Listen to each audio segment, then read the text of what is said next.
I hope that this is going to be a useful session for you. So I want to start talking about coaching just different types of rowers who have different abilities, different needs, different goals. And to successfully coach everyone, you need to know where they want to go. That is the number one thing that you need to know about being a good coach for your club.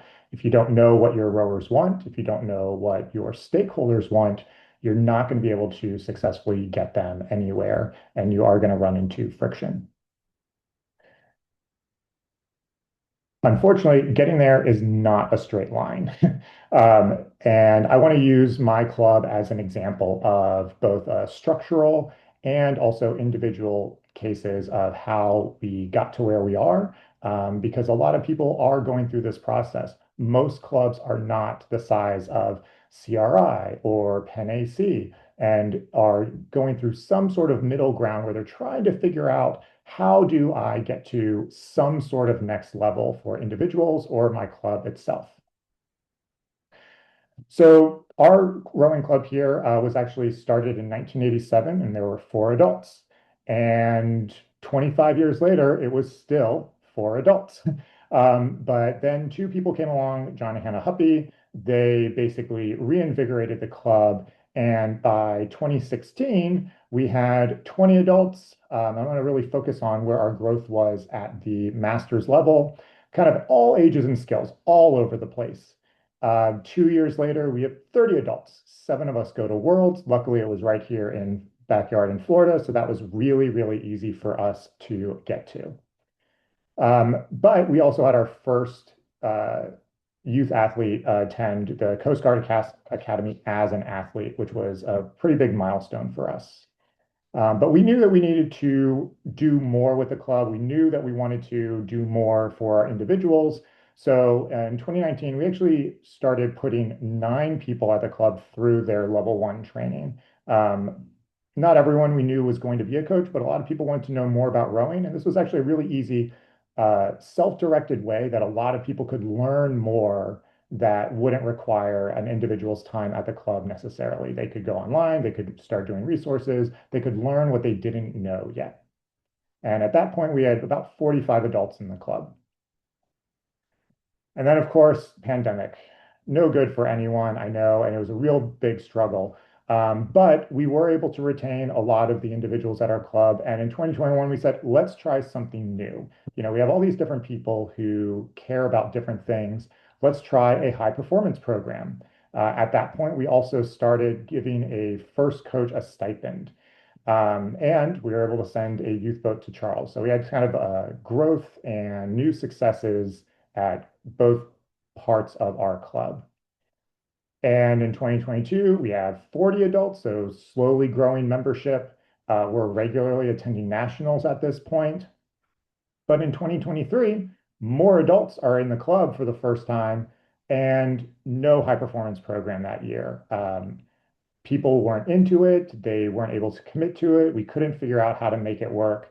But we were able to go back to and say, let's have another cohort of people training. And this is kind of like not part of the straight line that we were looking for. We wanted to always have growth. We said, hey, let's try a high performance program. We should have 20 people, 30 people in it. We didn't get there. And so we actually ended up having no high performance program in 2023, nor in 2024. Hey, Um, Will. S- yeah. Will, sorry, it's Jenny. Sorry to interrupt you, but I think if you're meaning to click through your slides, they're not going through. We still see your starting slide. Hmm. Um, Let me try sharing again.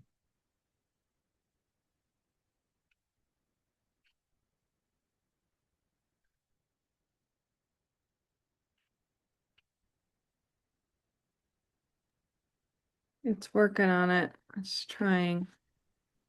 Oh,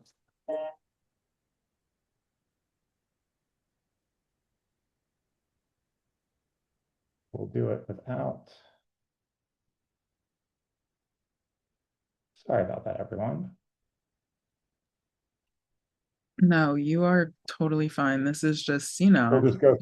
just go through these once again. Again, getting there is not a straight line. So our journey, if you want to see kind of where we were going into 2020, again, pandemic, not a good time. But to get back to where we were in 2024, just a couple years ago, we had 45 adults and 5 assistant coaches. And for us, that meant people who are just there every once in a while. It wasn't the same person weekend to weekend or week to week. It was just someone sitting there, maybe running a practice or two. But we had a lot of people who were coaches, just no one who could dedicate all of their time. And that was kind of a piece of the puzzle that we weren't really able to solidify in 2024. But as you can see, we had lots of people coaching. We had 5 across our adult program. We had 2 regular coaches at the junior level. And then we had 10 assistants helping them out across the board. And we were able to start a program with Xavier University and dedicate 2 of our coaches to that. And then in 2025, everything really started coming together. We had 60 adults. We had 4 coaches working regularly with them. We had 90 kids because we added a development and middle school program. So 3 coaches, 5 assistants. We had a lot more people helping out with the Xavier rowing program. We started a survivor rowing program where one of our members was a coach there. And now come forward to 2026. And we were able to not only have for the first time 2 full-time employees, which we were really excited about. That was a really big jump for us. But it was because we also had 60 adults. We have 13 on our competitive team, 14 on our dedicated recreational team. We have so far 60 kids returning this year. And our other programs that we were able to help start, Xavier and Survivor, are rowing are self-sufficient. And so we've been really excited about like how that journey went, but it wasn't a straight line. And it required us talking to all of the people at our program and saying, like, what is it that you want? What is it that we can provide for you on a regular basis? And for us, that started with our mission statement. And it's that through the sport of rowing, we impact the lives of New Orleanians everywhere. This is something that we talk about all the time. It's at all of our board meetings. It's on all of our presentation materials. It's on anything that we do. We have our mission statement there. And from that, we said, well, we want to grow the club, not just because we want to help other people, but also for some people, it was very selfish. If you want to go fast in a 8, you have to train 40, 50 people to be rowers, to row with you well in that 8. But we also knew, and talking to every single person, fast or slow on the water, everyone wanted to row well. There was a single person out there who said, well, I don't really care about rowing well. They all wanted to row well. Even if they want to row well by themselves, they still wanted to know what they were doing.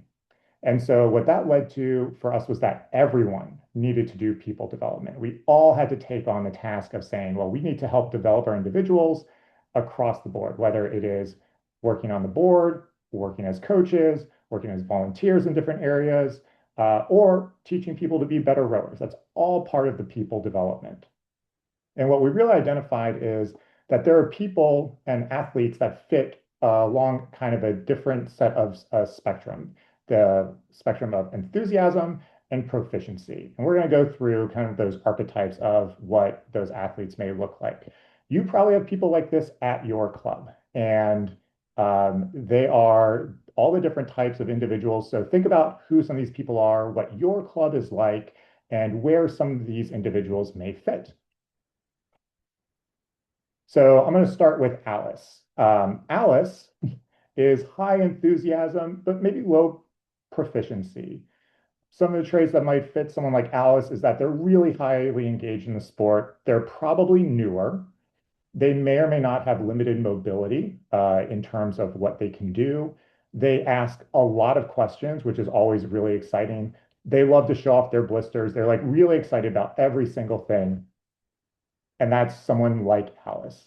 Maybe people going through Learn to Row are going to fit someone like Alice, or someone who's maybe come back to the sport for the first time in a long time, maybe after having a family and a career, wants to get back into it later in life. Then we have someone like Bob. Bob is low on the enthusiasm, low on the proficiency, randomly shows up. You see them once a month, maybe even once a season. They might be newer to athletics, so just being out there is a big deal for them.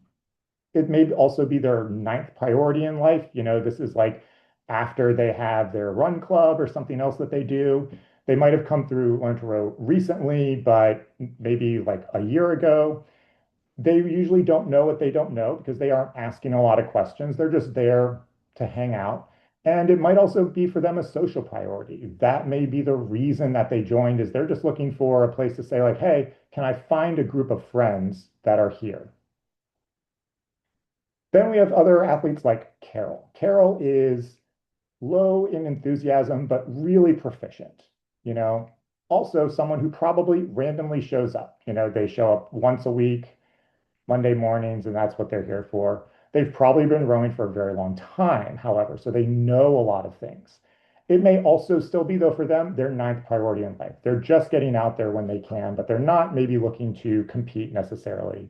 And Carol's may or may not be coachable.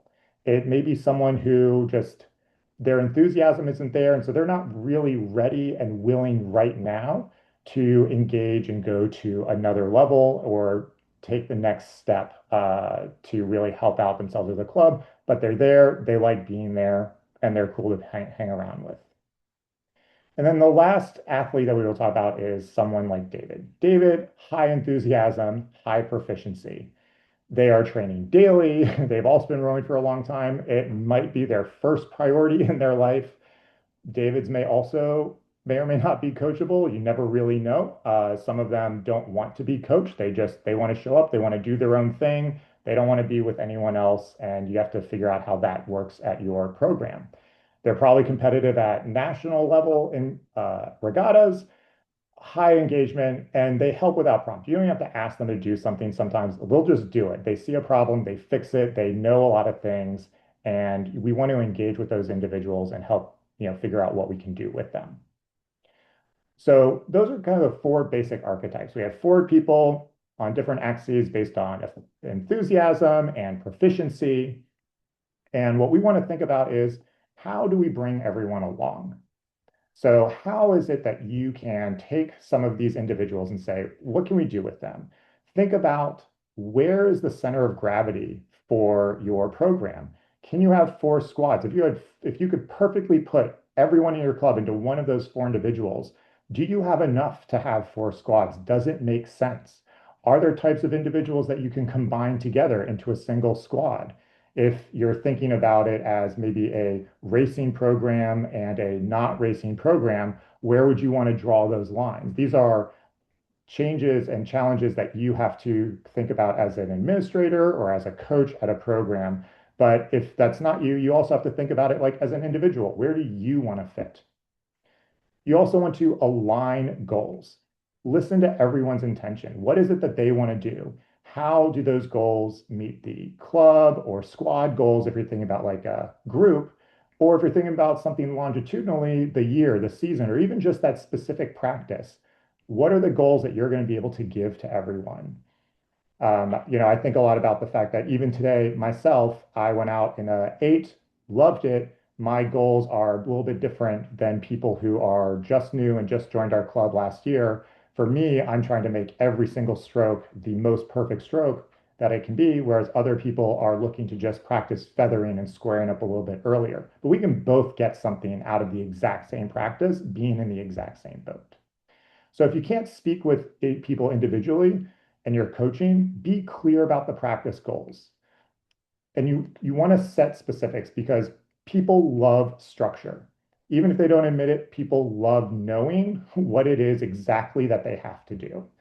They like feeling helpful. So give them something that they can work on or that they can help someone else with. Tell people it's okay to ask others in the boat for help if that's part of what the practice is going to require. People also like a challenge that they can accomplish. So giving them a very specific thing that they can do or a goal that they can set. For me, it's my coach saying, hey, how many perfect strokes out of the 1,000 that we're going to take at a technical practice can be perfect? And so you want to think about, well, how many can I do? Is it 500? It's probably somewhere in between. Let me see what I can tackle for this day. So what I want to do now is I want to just break everyone into groups for about 5 to 7 minutes. And I want to work on this. We want to solve an actual problem today and run through some of these scenarios. You don't have to use actual people, but you can use the archetypes to represent people at your club. So in your group, I want everyone to pick a presenter and then pick one of four scenarios. Think about what it is to have an Alice in a group of David. So that is someone who is, those are both people who are highly enthusiastic, but Alice, low proficiency. Again, maybe new to the sport, just doesn't know a lot yet. David's highly proficient, knows a lot. What are you going to do there? Bob's in a group of Alice's, Carol in a group of Bob's, David in a group of Alice's. So these are all four different scenarios. Just go ahead and pick one. And here's some questions that I think can help get you started. So how would you position a practice or a season to someone like this? What are goals that you can align on? And how would you talk to the outlier versus the majority? Because most clubs are going to have people that are not all the same, and you want to be able to talk to all of those individuals. And then what challenges can you give some of those individuals as well? So, Jess, I think we're going to go ahead and break off now if you can run that part. Perfect. Yep, I opened the breakout room, so you guys are free to join. And I'll be popping between them as I can if you have any questions.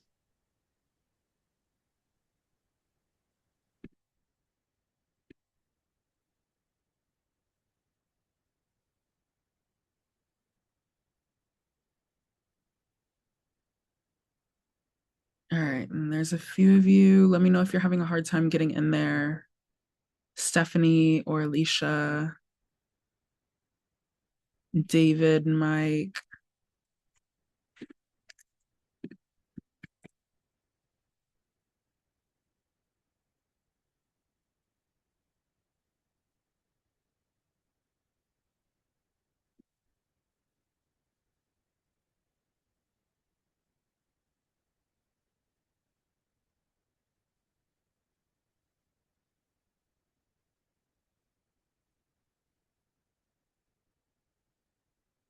It still looks like, let me know if you still need help, Julio, Stephanie, or David. We're down to 3.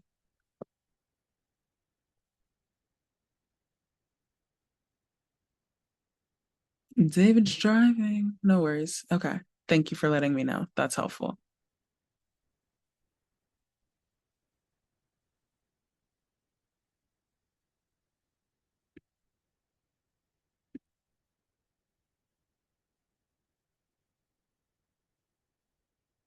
Stephanie and or Julio.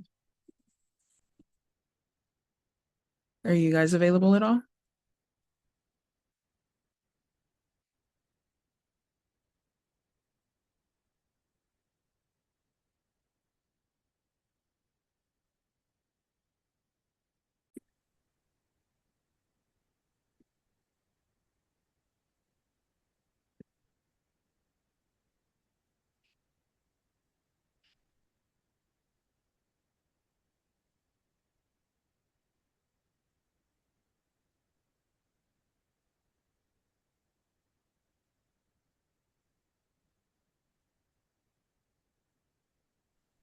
I got booted out of my group. I think I clicked the wrong button. If somebody could put me back in my group for the last 30 seconds, I was in group one. I'd appreciate it.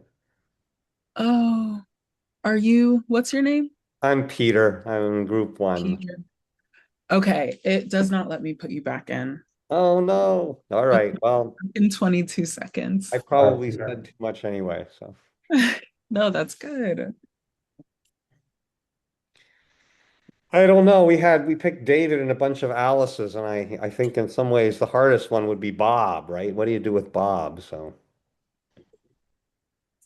Well, I'm interested to hear what everyone yeah, me too. does. All right, I will mute back up again here. And Bob might not be there enough to be a problem.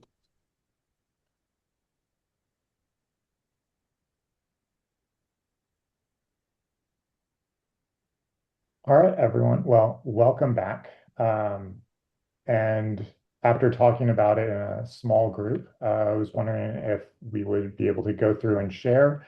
So someone from the first room, with Deirdre, Melissa, Peter, Robert, would anyone be willing to share what you guys talked about or maybe a snippet of a problem that you were trying to solve? Sure. I'm Melissa, and the group asked me to present. We picked we picked a David and a group of Alice's. So someone with high enthusiasm and high proficiency in a group with other high enthusiastic people, but low proficiency. And our conversation centered around having the goal be for the group continued improvement and being really intentional with how we communicate with David and position him with others to kind of see who he'd pair well with to be most helpful. And to engage David as sort of an inspiration for others and a storyteller in terms of sharing his experiences and how far he's gone in rowing, to motivate them to develop their proficiency more. Yeah, I think that's kind of the those are gist of all it. great. All right, thanks. I really love the idea of pairing them with someone specific, kind of like a big brother, little brother type of system, where you can, have someone at the club that you can specifically look up to and talk to that isn't maybe your coach or someone else that you already know. I think that's a great idea. Um, room two with Pam or Emily or Julio, would someone like to go? Oh, I guess I can chat. It was mostly just Pam and I in the room, so apologies if we missed some other people, but we kind of just were talking about how our clubs have dealt with this kind of mix and kind of um got to the breaking point where we had enough people in each group that at least my club specifically, we actually now have a competitive program and a rec program to kind of address the mix of enthusiasm and proficiency. But what's nice is that there's still people that have the high proficiency, but maybe have that lower enthusiasm that are in the rec program to help kind of continue to share the skills and help everyone else improve. And if people want to move up into that competitive program, have that opportunity in the future if they have want some more proficient or if they have more time. So we're kind of discussing how our programs kind of have approached it, but I'm not sure we necessarily followed this list exactly. So It's okay. Do you find that you want to that you have requirements to be in the competitive program, or is it something that people just get to choose based on how they feel? we have requirements to be in the competitive program, both from a time commitment standpoint, and we're working on introducing kind of actual physical testing requirements as well. Sure. Yeah. Awesome. It's great to hear because that can be a really hard thing for a lot of clubs to think about how to do is like that very first schism. How do you do it? How do you share resources or not share resources and split up time and who gets to do what? Those are all really, really complicated questions to talk through and work through at your club.